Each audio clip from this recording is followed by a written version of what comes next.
Hi hello sweeties, welcome to my story world. చాలాసేపు అక్కడే ఉన్న సంజయ్ రూమ్లోకి వచ్చి చూడగా పడుకున్న మైరా గత 4 రోజులుగా సరిగా నిద్ర లేకపోవడం, అతిగా ఆలోచించడం వల్లనో తినకపోవడమో ఏమో కానీ గాఢ నిద్రలో ఉందని అర్థమయ్యి సోఫాలో కూర్చొని తల వెనక్కి వాల్చి అలా ఆలోచిస్తూనే కూర్చొని నిద్రపోయాడు. తెల్లారి 6 గంటలకు మెలకు వచ్చిన సంజయ్ మెల్లగా లేస్తూ కూర్చొనే పడుకోవడంతో మెడ పట్టేసినట్టు అవ్వడంతో లేచి ఒళ్ళు విరుచుకొని మైరాని నిద్ర లేపేందుకు దగ్గరికి వెళ్ళబోయి ఇంకొంచెం సేపు పడుకోనిద్దామని వదిలి రిసెప్షన్కి కాల్ చేసి కాఫీ ఆర్డర్ చేశాడు. 10 నిమిషాల్లో కాఫీ తీసుకురావడంతో తిరిగి బాల్కనీలోకి వెళ్ళి పొద్దున్నే అప్పుడే సూర్యుడి కిరణాలు వస్తూ మీద పడి చల్లని గాలి మొహానికి తగులుతూ ఉంటే ఆ వ్యూని ఎంజాయ్ చేస్తూ కాఫీ ఫినిష్ చేశాడు. సంజయ్కి కూడా స్నానం చేయాలని అనిపిస్తూ ఉంటే చిరాగ్గా అనిపించి నైనికాకి కాల్ చేసి, హలో నైనిక, బట్టలు కావాలి ఇద్దరికి. మర్చిపోయా, ప్లీజ్ నీ తెలివితేటలతో షాపింగ్ చేసి బట్టలు తీసుకురావద్దు. ఇంటికి వెళ్ళి అమ్మనడుగు, మైరాకి నాకు బట్టలు ఇస్తుంది, తీసుకొనిరా. రాత్రి నువ్వు తెచ్చిన డ్రెస్ మైరా వేసుకుంటే నవ్వలేక చచ్చాను అని సంజయ్ అన్నాడు.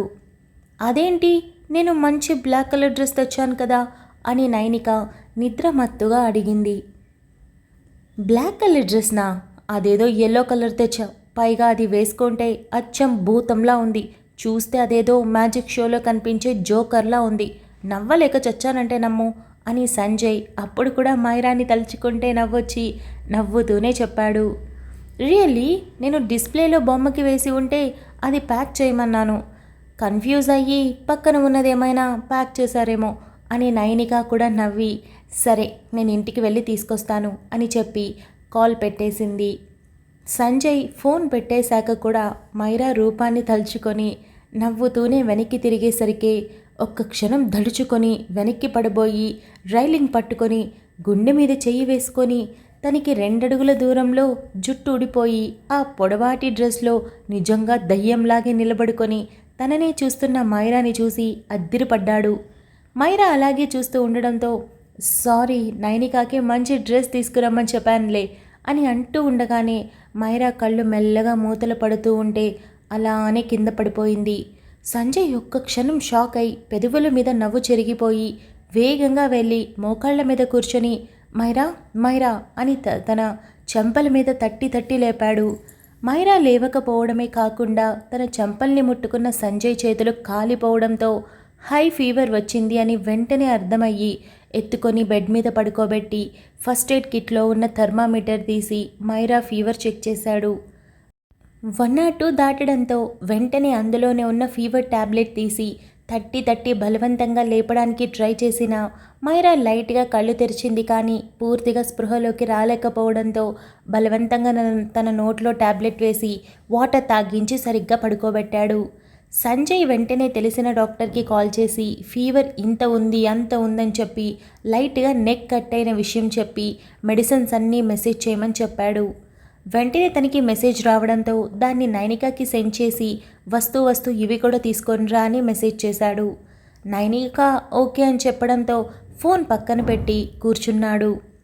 వెంటనే తన ఫోన్ తీసి వాణికి కాల్ చేసి లిఫ్ట్ చేయగానే, అమ్మా, డాన్కి ఫీవర్ వచ్చింది, ట్యాబ్లెట్స్ తెప్పిస్తున్నా, అంతలోపు ఫీవర్ కంట్రోల్ అవ్వాలంటే ఏం చేయాలి అని సంజయ్ అడిగాడు. ముందు నువ్వు కంగారు పడటం మానేయాలి అని వాణి చెప్పడంతో సంజయ్కి నిజంగానే తను టెన్షన్ పడడం తనకే అర్థమయ్యి ప్లీజ్ చెప్పమ్మా అని అన్నాడు. ఏదైనా క్లాత్ తీసుకొని వాటర్లో ముంచి నుదుటి మీద పెట్టు, అలానే ఫేస్ని కాస్త ఆ క్లాత్తో తుడువు అని వాణి చెప్పింది. నాన్న, ఇంటికి తీసుకొని రావచ్చు కదా అని వాణి అడగడంతో, అమ్మా వచ్చేస్తాం, నైనిక వస్తుంది, డ్రెస్సెస్ పంపించు ఇద్దరికి అని సంజయ్ మరో మాటే లేకుండా కాల్ కట్ చేశాడు. వెంటనే పాకెట్లో ఉన్న కర్చీఫ్ తీసి వెంటనే వాష్రూమ్లోకి వెళ్ళి దాన్ని కాస్త తడుపుకొని వచ్చి మైరా నుదుటి మీద పెట్టాడు. కాసేపటికి ఆ క్లాత్ వేడిగా అయిపోవడంతో మరోసారి వాటర్లో తడిపి ఫేస్ మొత్తం తుడుస్తూ తన చెంప కందిపోయి ఉండడంతో అది చూడగానే ఇలా ఎలా ఇంటికి తీసుకొని వెళ్ళాలి, ఇలా చూస్తే అమ్మ ఖచ్చితంగా అనుమానం వస్తుంది అని నుదుటి మీద క్లాత్ పెట్టి ఫస్ట్ ఎయిడ్ కిట్లో నుండి ఆయింట్మెంట్ తీసి బుగ్గ మీద కూడా రాశాడు.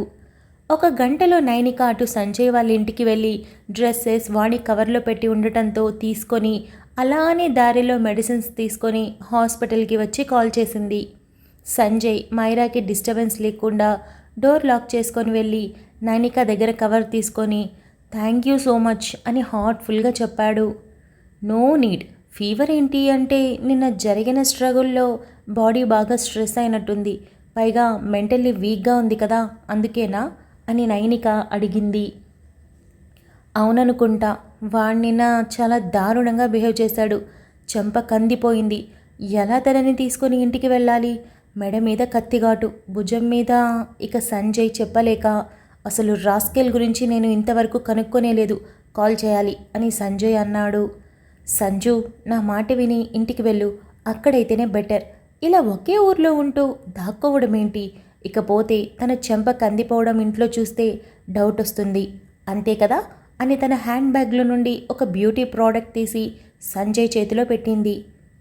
ఏంటిది అని సంజయ్ అడగడంతో ఇదేంటో మైరాకు తెలుసులే, తీసుకొని వెళ్ళి ఇవ్వు, ఇది దెబ్బని కవర్ చేస్తుంది, కన్సీలర్ అని నైనిక చెప్పింది. సంజయ్ తల ఊపడంతో నైనిక అక్కడి నుండి బయలుదేరిపోయింది. సంజయ్ కూడా రూమ్లోకి వచ్చాడు. కానీ బెడ్ మీద మైరా లేకపోవడంతో టెన్షన్తో అడుగులు వేగంగా వేసి డాన్ డాన్ అంటూ బాత్రూంలో సౌండ్ రావడంతో డోర్ దగ్గరికి వెళ్ళి ఓపెన్లోనే ఉండడంతో లోపల చూసి వామిటింగ్స్ చేస్తూ ఉండడంతో దగ్గరికి వెళ్ళి తన చెవులు పట్టుకున్నాడు. 5 నిమిషాలకే కంట్రోల్ అయి కాస్త మొహాన నీళ్లు చల్లుకొని నీరసంతో ఒళ్ళు కాలిపోతూ ఉంటే సంజయ్ వైపు తిరిగి చూసింది. ఎందుకు లేచావు అని సంజయ్ అడిగేంతలో ఎక్కడికి వెళ్ళిపోయావు? ప్లీజ్ ఎక్కడికి వెళ్ళొద్దు, నాకు భయం వేస్తుంది అని మైరా మత్తుగా కళ్ళు మూస్తూ తెరుస్తూ చెప్పింది. లేదు, మన డ్రెస్సెస్ తీసుకురావడానికి వెళ్ళాను, ఎక్కడికి వెళ్ళలేదురా అని తనని జాగ్రత్తగా తీసుకొని వెళ్ళి బెడ్ మీద కూర్చోబెట్టి నైనిక తెచ్చిన మెడిసిన్స్ అన్నింటినీ బయటికి తీసి అందులో ఇంజెక్షన్ కూడా ఉండడంతో సంజయ్ ఇంజెక్షన్ రెడీ చేస్తూ ఉంటే మైరా దాని వైపు చూసి ప్లీజ్ ఇటువంటివన్నీ నాకొద్దు, నాకు ఇంజెక్షన్ అంటే అస్సలు పడదు, నేను ఎప్పుడూ వేయించుకోలేదు, నాకొద్దు అని మత్తుగా చెప్పింది. పర్లేదు, ఎలా వేయాలో నాకు తెలుసు, కంగారు పడకు, ఏం కాదు అని ఇంజెక్షన్ రెడీ చేయడంతో మైరా దగ్గరికి వెళ్ళి కళ్ళు మూసుకో అని చెప్పాడు. నాకొద్దు సంజు, ప్లీజ్ వద్దంటే వద్దు అని మైరా ఓపిక లేకపోయినా ఓపికతో మాట్లాడింది. తన ఒక చేయి తీసి తన మెడ చుట్టూ వేసుకొని తన తలని భుజం మీద ఆనించుకొని కళ్ళు మూసుకో, ఇలాగే పడుకో అని మరో మాటకి అవకాశం ఇవ్వకపోవడంతో వద్దు అంటూనే అలానే పడుకొని గొణుగుతూ ఉండగా సంజయ్ తన మోచేతి దగ్గర నరం ఎక్కడ కనిపిస్తుందో అక్కడ ఇంజెక్షన్ని వేశాడు. అలా పెట్టగానే నొప్పికి సంజయ్ చుట్టూ వేసిన చేతిని మరింత బిగించి పట్టుకొని కళ్ళు మూసింది. సంజయ్ ఇంజెక్షన్ వేశాక తీసి కాటన్ పెట్టి అయిపోయింది, మనం హ్యాపీగా ఇంటికి పోవచ్చు అని అన్నాడు. నేనెక్కడికి రాలేను, నా వల్ల కావట్లేదు అని మైరా వదులుతూ చెప్పింది. నేనున్నాను కదా, నువ్వు పడుకో అని మైరాని మెల్లగా పడుకోబెట్టి బెడ్షీట్ కప్పి రిసెప్షన్కి కాల్ చేసి టిఫిన్ ఆర్డర్ చేశాడు. మైరా నిద్రపోలేదు కానీ కళ్ళు మూసుకొనుంది. టిఫిన్ రావడంతో వెళ్ళి డోర్ ఓపెన్ చేసి టిఫిన్ తీసుకొని డోర్ క్లోజ్ చేసి సంజయ్ ఆ ప్లేట్ని పక్కన సైడ్ టేబుల్ మీద పెట్టి మైరా వైపు చూశాడు. మైరా కంటి చివర్ల నుండి కన్నీళ్లు అలా కారిపోతూ తన పడుకున్న దిండు తడిసిపోవడంతో 5 నిమిషాలుగా తన మొహాన్ని గమనించినందుకు సంజయ్ చాలా రిగ్రెట్గా ఫీల్ అయి డాన్ ఏమైంది, ఏం జరిగిందో చెప్పు అని తన చెంపని మెల్లగా తట్టి లేపాడు. మైరా వెల్లికిలా పడుకున్నదల్లా సంజయ్ వైపు కాకుండా మరోవైపు తిరిగి గట్టిగా ఏడ్చేస్తూ కప్పుకున్న దుప్పటిని తన నోటికి అడ్డుగా పెట్టుకుంది. సంజయ్కి అర్థం కాక తన భుజం పట్టుకొని కాస్త ఒరిగి ఏమైంది, ఎందుకు ఏడుస్తున్నావు, ఏమైనా ప్రాబ్లమా, ఏమైనా కావాలా, పర్లేదు చెప్పు అని కాస్త కంగారుగానే అడిగాడు. మైరా ఆపకుండా అలా ఏడుస్తూ ఉండడంతో సంజయ్కి ఏం చేయాలో అర్థం కాక లేచి బెడ్కి మరోవైపు వెళ్ళి కూర్చొని ఏం జరిగింది చెప్పొచ్చు కదా అని తన కన్నీళ్లు తుడవడంతో మైరా అలానే సంజయ్ చేయి పట్టుకొని తన నుదుటికి ఆనించుకొని మరో 5 నిమిషాల పాటు ఏడ్చి ఎక్కిళ్ళు పెడుతూ ఉండిపోయింది. ఏం జరిగింది చెప్పు, నువ్విలా ఏడిస్తే నాకెలా తెలుస్తుంది అని సంజయ్ అడిగాడు. మైరా సంజయ్ చేతిని వదిలి మెల్లగా లేచి కూర్చొని నా వల్ల కావడం లేదు, బాడీ అంతా చాలా పెయిన్గా అనిపిస్తుంది, నీకు చెప్పి ఉండాల్సింది కదా, ఇప్పుడు ఇంత బాగా మాట్లాడుతున్నావు, ఎందుకు అంత కంఫర్ట్ ముందు ఇవ్వలేదు, అని మైరా మరోసారి కన్నీళ్లు వస్తుంటే తుడుచుకుంది. సంజయ్ అందుకు ఏమీ మాట్లాడకపోవడంతో ఎలా మా నాన్నకి నేను చెప్పాలి? పెళ్లి చేసుకున్న పరిస్థితులే వేరు. ఇప్పటికే మా నాన్న నా మీద దిగులుతో ఉన్నాడు. ఇదంతా చెప్పి ఆయన్ని ఇంకా ఎంత బాధ పెట్టాలి? తన కూతురు జీవితం బజారున పడిందంటే ఎవరు మాత్రం తట్టుకోగలరు? ఇక ఈ విషయాన్ని అన్నయ్యకి ఎలా చెప్పను? ఆ ఫొటోస్ ఎలా చూపించను? రిషికి చెప్పుకుందామంటే వాడు చాలా అమాయకుడు. వాడికి ఇలాంటివి ఎలా చెప్పను? కనీసం పవిత్రకి చెప్పుకొని నా బాధను తగ్గించుకుందామన్నా దానికి చెప్తే ఇంట్లో అందరికీ చెప్పేస్తుంది. అందుకే ఎవరికి చెప్పలేకపోయాను. సరిగా తిని నిద్రపోయి 3 రోజులవుతుంది. ఫోన్ చేసిన ప్రతిసారి గుండె మండిపోయేది. ఎలా మాట్లాడాలి? ఎప్పుడూ నాతో ఎవరూ ఇలా మాట్లాడలేదు. ఎవరూ అంత వర్స్ట్గా బిహేవ్ చేయలేదు. వాడు ఫోన్ చేసి డబ్బులు అడిగిన ప్రతిసారి ఎంత నిస్సహాయంగా అనిపించిందో. నా దగ్గర ఆ డబ్బు లేకుండా చేసింది నువ్వే, కేవలం నువ్వే అని మైరా తన ముక్కు తుడుచుకుంటూ, మాట్లాడితే కసురుతావు, కనిపిస్తే నెట్టి పక్కనేస్తావు. నా ఫీలింగ్స్తో నీకు అసలు సంబంధమే ఉండదు. అట్లీస్ట్ అమ్మాయి కదా అన్న ఫీలింగ్ కూడా ఉండదు. ఎందుకు పెళ్లి చేసుకున్నావో తెలియదు, ఎందుకు తీసుకొచ్చి ఇంట్లో పడేసావో తెలియదు. నిన్ను పెళ్లి చేసుకోవడమే నా ముఖ్య ఉద్దేశం, అందుకే చేసుకున్నాను. కానీ నువ్వంటే నాకు అస్సలు ఇష్టం లేదు. కానీ ఒక ఫ్రెండ్లా మాత్రం చూడగలనని చెప్పి ఉంటే ఈరోజు ఇదంతా జరిగేది మరోలా ఉండేది. నిన్ను బలవంతంగా లొంగ తీసుకుంటానన్న అనుమానమా? మనకిష్టం లేని మనిషితో ఎలా కాపురం చేయగలం? సంజు, నువ్వు ముందు చెప్పి నా ఇష్టంతో పని లేకుండా పోరాడి పెళ్లి చేసుకున్నావు. అలాంటప్పుడు ఎలా నీ వైపు మొగ్గు చూపుతాననుకుంటున్నావు? అలాంటప్పుడు ఒక ఫ్రెండ్గా ఉండొచ్చు కదా. అట్లీస్ట్ ఇంట్లో నా అవసరాలు తీర్చడానికో నా బాధలు చెప్పుకోవడానికైనా నాకు మనిషి కావాలి కదా అని మైరా అలా ఏడుస్తూ గొడవలా కాకుండా తన మనసులో ఉన్న మాటల్ని నెమ్మదిగా మొత్తం అడిగి మౌనంగా ఉండిపోయింది. సంజయ్ ఒక్క మాటైనా మాట్లాడలేదు. అలా అని తన మాటల్ని సమర్థించడం లేదు. టిఫిన్ ప్లేట్ని చేతుల్లోకి తీసుకొని మైరా నోటి వైపు చేయిని మళ్లించాడు. తలదించుకొని ఉన్న మైరా తల ఎత్తి సంజయ్ వైపు చూడడంతో తిను అని అన్నాడు. నాకు ఇప్పుడేం తినాలని లేదు అని సంజయ్ చేతిని దూరంగా నెట్టింది. సంజయ్ చేతిని మరోసారి తన ముందుకు పెట్టి తిను, ఇప్పుడు నువ్వు మెంటల్గానే కాదు ఫిజికల్గా కూడా చాలా చాలా వీక్గా ఉన్నావు. నువ్వు తింటే టాబ్లెట్స్ వేసుకోవచ్చు, సాయంత్రంకి అంతా సెట్ అవుతుంది అని సంజయ్ అన్నాడు. ఏం అవసరం లేదు, నేను ఇలానే ఉంటాను. ఇంకా వీక్ అయిపోవాలి, ఇంకా దారుణంగా అయిపోవాలి. అప్పుడే మా నాన్న నన్ను ఇంటికి తీసుకొని వెళ్తాడు అని మైరా అనింది. అలాంటి పరిస్థితుల్లో మీ నాన్న ఇంటికి తీసుకొని వెళ్తే నిన్ను చూసి తట్టుకోగలడంటావా? ఏ విషయమైతే మీ నాన్నకు చెప్తే తట్టుకోలేడు అని అన్నావో అదే తన తండ్రి తన కూతుర్ని ఇలాంటి పరిస్థితుల్లో చూస్తే ఇంకేమైపోతాడో నీ ఊహకే వదిలేస్తున్నా. చూడు డాన్, నేను నీకు అవకాశం ఇవ్వలేదు, మనిషిలా చూడలేదు. ఓకే, ఒప్పుకుంటాను. కానీ నువ్వు చెప్తే ఏమైపోతుంది? అంత ఈగో ఎందుకు? అంత యాటిట్యూడ్ ఎందుకు? ఒకసారి చెప్పి చూడాల్సింది. నీ దారిన నువ్వు పో అంటే అప్పుడు నువ్వు ఇలా చేసినా అర్థం ఉండేది. కానీ కాకుండా నింద మొత్తం నా మీద వేస్తున్నావు. నువ్వు వెళ్ళడం ఎంతవరకు కరెక్ట్ అని సంజయ్ అడిగాడు. మైరా ఏం మాట్లాడకుండా ఓపిక లేకపోయినా నడుచుకుంటూ బాల్కనీలోకి వెళ్ళింది. అప్పటికి ఎండ భయంకరంగా వస్తూ ఉండడంతో అది తన ఒంటి మీద పడి బాగా వెచ్చదనాన్ని ఇవ్వడంతో రిలాక్స్గా ఫీల్ అయి అక్కడే కూర్చుంది. 2 నిమిషాలు అలానే వదిలేసిన సంజయ్ వెళ్ళి ఇక్కడ కూర్చుంటే బాగుంటుంది, కానీ ఎండకి ఇంకా జ్వరం వస్తుంది, లోపలికి వెళ్దాం రా అని పిలిచాడు. ఇంటికి తీసుకుని వెళ్తావా నన్ను అని మైరా ఎటో చూస్తూ అడిగింది. అలాగే, అమ్మకి నువ్వు అడిగితే ఇక్కడే స్టే చేశాను అని చెప్పాను, నువ్వు కూడా అలాగే చెప్పు అని సంజయ్ అన్నాడు. మైరా మౌనంగా ఉండటంతో ప్లీజ్ వచ్చి కొంచెం తిను, ఇంటికి రావడానికి కూడా ఓపిక ఉండాలి కదా అని సంజయ్ మొదటిసారి ప్లీజ్ అంటూ రిక్వెస్ట్ చేయడంతో మైరా మెల్లగా లేచి నడవలేక నడుస్తుంటే సంజయ్ క్షణాల్లో తనని గాల్లోకి లిఫ్ట్ చేసి ఎత్తుకొని తీసుకొని వెళ్ళి బెడ్ మీద కూర్చోబెట్టాడు. సంజయ్ తినిపించబోతుంటే నేను తింటాను అని మైరా అనింది.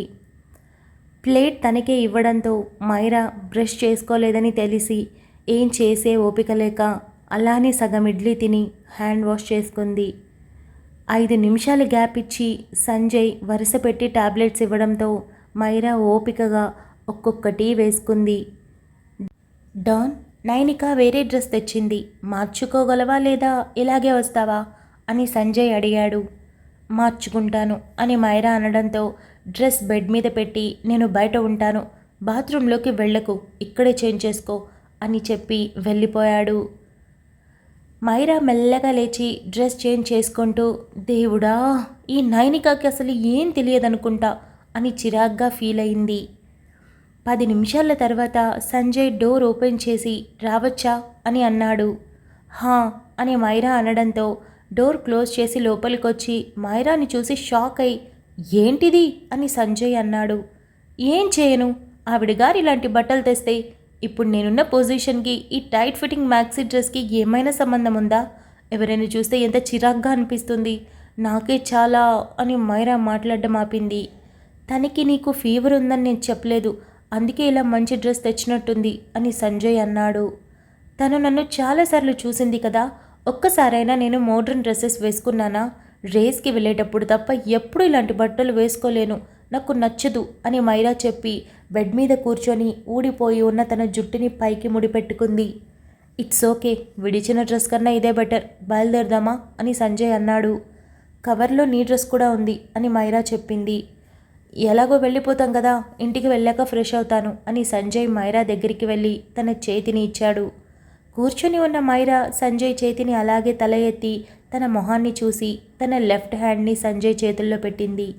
రూమ్లో నుండి ఫోన్స్ తప్ప మరేమీ తీసుకోకుండా నైనిక తెచ్చిన తన డ్రెస్ మాత్రం తీసుకొని మైరాని తీసుకొని రూమ్లో నుండి బయటకు వచ్చేశాడు.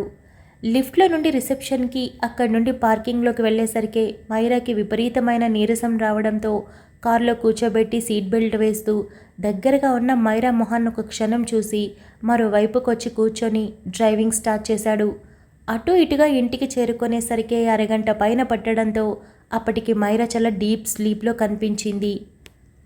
సంజయ్ కార్ దిగి డోర్ ఓపెన్ చేసి డాన్ అని పిలిచాడు. మైరా ఇంచు కూడా కదలకపోవడంతో ఎక్కువ టాబ్లెట్స్ వేసుకునే దానివల్ల మత్తుగా ఉందేమోనని, పైగా ఈ డ్రెస్తో తను నడుస్తూ ఇంట్లోకి రావడం మరీ ఎబ్బెట్టుగా ఉంటుందని అనిపించి సంజయ్ తనని ఎత్తుకున్నాడు. మైరా ఏమాత్రం కదలకపోవడంతో టాబ్లెట్స్ వల్లే అని అర్థమయ్యి అలానే ఇంట్లోకి తీసుకొని వెళ్ళాడు. Thank you so much for listening guys. Update నచ్చినట్టయితే లైక్ చేయండి, షేర్ చేయండి, కమెంట్ చేయండి, అలానే సబ్స్క్రైబ్ చేసుకోండి. వచ్చేసాను ముచ్చట్లకి. మరేమో జస్ట్ ఇప్పుడే అన్ని కమెంట్స్ చూసి వచ్చాను కదా, ఒక కమెంట్ వచ్చింది, ఇవాళ పెట్టిన అప్డేట్ జస్ట్ ఇప్పుడే వింటున్నాను, నాకు తెలిసి మీరు కూడా ఈ టైంలో స్టోరీ ప్రిపేర్ చేస్తూ ఉంటారని. ఎగ్జాక్ట్లీ టైం ఇప్పుడు 11:10 అవుతుంది. ఇవాళ కొంచెం తొందరగానే ప్రిపేర్ చేశాను అనమాట. సో తొందరగా చెప్పేశాను కూడా. మొత్తానికి ఇది ముచ్చట్ల టైంలో ఉన్నాను. సో ఇక విషయం ఏంటి అని అంటే, లాస్ట్ అప్డేట్ చిన్నగా ఇచ్చానన్నారు. బికాజ్ మీకు తెలుసు సండే రోజు ఇక మీద ఎప్పుడు స్టోరీస్ ఇవ్వద్దు, ఆ ఒక్క రోజుని ఫ్యామిలీకి ఫుల్గా ఇచ్చేయమని అడిగారని చెప్పాను కదా. సో మార్నింగ్ అప్డేట్ ఏంటంటే నైట్ చేసేస్తా కాబట్టి మార్నింగ్ ఇచ్చేస్తున్నా, కానీ ఈవినింగ్ అప్డేట్ ఎలా చేయాలి? సో నేను ఇవాళ అయితే ఏం చేశానంటే బయటికి పంపించాను, చిన్న పని మీద వెళ్ళారనమాట. జస్ట్ 15 మినిట్స్ 20 మినిట్స్ వెళ్ళారు. ఆ టైంలో ఆల్రెడీ నేను ఎంతైతే చేసి పెట్టానో అంతటినీ చకచక చెప్పేసి నాన్ స్టాప్గా చెప్పి ముచ్చట్లు కూడా గడగడ చెప్పి ఆపాను. కరెక్ట్గా లిటరల్లీ మీరు నమ్ముతారో లేదో బాయ్ చెప్పే టైంకి ఇంటికి వచ్చేసారనమాట. సో మంచిగా చెప్పేసుకున్నాను. ఆ విషయం చెప్పిన తర్వాత మొత్తానికి వాళ్ళకి కూడా ఫినిష్ చేసావైతే బాగా దెబ్బలు పడాలి అనే మాట అయితే వచ్చింది. అదన్నమాట, అందుకే కొంచెమే ఇచ్చాను, మీకు అర్థమవుతుంది అనుకుంటా. ఇకపోతే ఈ లాస్ట్ అప్డేట్ కమెంట్స్లో దేవ్ మాటలు చాలా చాలా బాగున్నాయి. ఒకరినొకరు మనస్ఫూర్తిగా అంటే ఇష్టంగా ఒకరినొకరు ప్రేమిస్తే ఎలా ఉంటుందని దేవ్ మాటలో తెలిసింది అని అన్నారు. అఫ్ కోర్స్ అలాంటి వాళ్ళు చాలామంది ఉండరు కదా అనే కమెంట్ నాకు ప్రతిలిపిలో వచ్చింది. దానికి ఆన్సర్ చేస్తాను. ఉంటారండి, ఎందుకు ఉండరు, ఉంటారు. కానీ ఇక్కడ ఏదైతే ఫ్యూచర్లో మధు ఒక డైలాగ్ చెప్తుంది అనమాట, అది చెప్తున్నాను మీకు. అంటే నెక్స్ట్ ఎపిసోడ్లో వచ్చే డైలాగ్ అనమాట. నెక్స్ట్ వచ్చే ఎపిసోడ్లో మనం ఎవరినైనా సరే ఎంత అమితంగా ప్రేమిస్తామో వాళ్ళు మనకి దాసోహం అయిపోతారనమాట. అది ఖచ్చితంగా అవుతుంది, అదే నిజం కూడా. చాలామందిని మీరు చూస్తుంటారు, అమ్మా నాన్నని వదిలిపెట్టి ప్రేమించిన అమ్మాయి కోసం చచ్చిపోతూ ఉంటారు. ఊరికే ఏం కాదు, ఎందుకంటే ఒక అంచుల వరకు తీసుకొని వెళ్ళిపోతారనమాట ప్రేమ దగ్గరికి తీసుకువెళ్ళి వదిలేస్తారు. ఆ వదిలేసినప్పుడు ఆ పెయిన్ తట్టుకోలేక సడన్ డెసిషన్స్ తీసుకుంటూ ఉంటారు. కాకపోతే ఈ టైంలో ఏంటంటే మిగిలిన వాళ్ళ గురించి ఆలోచించరు. సేమ్ ఎగ్జాక్ట్లీ అంతే. మనం ఒక మనిషిని ఇన్ఫినిటీగా ప్రేమించామంటే అలాగే ఉంటుంది. ఇక్కడ దేవ్ లవ్ కూడా అలాంటిదే అనమాట. ఇకపోతే మధు వర్షన్ నెక్స్ట్ పార్ట్లో వస్తుంది. తను ఎంత కన్విన్సింగ్గా మాట్లాడుతుందో దాన్ని కూడా చూద్దురు. ఇక ఈ అప్డేట్ విషయానికి వస్తే ఎలా అనిపించిందో చెప్పండి. అండ్ మైరా ఒక ఫ్రెండ్గానే ఉండొచ్చు కదా అని అడిగింది. దానికి సంజు ఆన్సర్ చేయలేదు. సో నెక్స్ట్ పార్ట్లో ఏమైనా ఆన్సర్ చేస్తాడేమో మనం చూద్దాం. మేబీ చేస్తాడేమో చూద్దాం. ఇక చాలానే సంజయ్కి సంబంధించిన స్టోరీలో చాలా డౌట్స్ అయితే పెట్టారు. అండ్ మెయిన్గా ఏంటంటే దేవ్ స్టోరీ ఎండ్కి వస్తున్నారు. నో వే, ఇంకా రంజిత్ క్యారెక్టర్ని ఎండ్ చేయలేదు నేను. సో అది కూడా ఉంది కదా. అండ్ ఫైనలీ అందరికీ మ్యారేజెస్ అవ్వాలి, సెట్ అవ్వాలి కదా, కొంచెం పడుతుంది. అలా అని మరీ ఎక్కువ స్టోరీ ఉందని కాదు, కానీ వెంటనే ఎండింగ్ అయితే కాదు. అదన్నమాట ముచ్చట. అంతే ముచ్చట్లు. మనం నెక్స్ట్ అప్డేట్లో కలుసుకుందాం. అంతవరకు keep smiling, stay healthy, bye guys.